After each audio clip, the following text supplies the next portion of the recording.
Good morning, Andy James, Operations Section Chief with Team 1, Northern Rockies.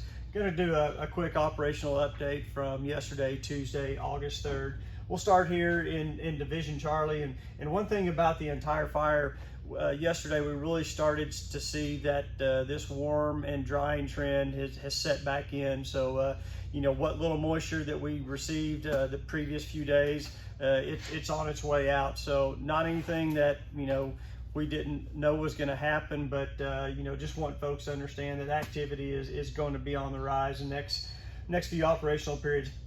So in Charlie, here in this upper end on Cougar Peak Road, that's really just in a patrol status yesterday. Just had engines working up and down that, and then this lower piece here continues to be a bit of a challenge. It's really steep, really nasty terrain, but we had some engine crews out on foot that continue to mop that up and keep that stuff in check.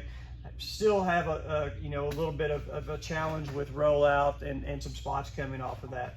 Moving down here into Division Zulu, really good day yesterday. We actually got 100 foot of depth mopped in all the way from the division break almost all the way down here to Weber Gulch. So a really productive day yesterday in Zulu.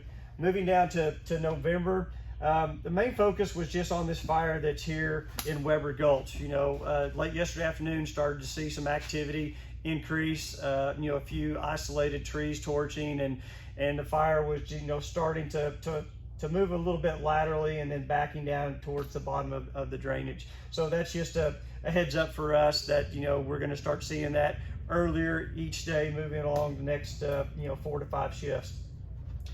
In the remainder of Division November, we just continue to check our pumps, make sure they're operational, make sure our tanks are topped off, and just be prepared for that fire if it did decide to move around. Moving over here into Echo Juliet, got the line completed in the upper end of Echo, and then yesterday continued to work on this piece of line, blading out a road and anchoring that back into the Spruce Fire and then back into the West Fork Road. So this will just be another checking feature to help keep this fire confined down to as small as footprint as possible. And then finally, moving on to our structure protection group, Hunter Bell and his staff, they continue to collect assessments on our collector app. They sat down and reviewed those, make sure everything was understandable, and we had a good plan with that stuff moving forward. Did visit with folks at Phillips Petroleum there at the tank battery outside Thompson Falls, just coming up with some plans and have some discussions when we do bring fire around the face up above there, that we aren't caught off guard and we've got everything together and ready to go.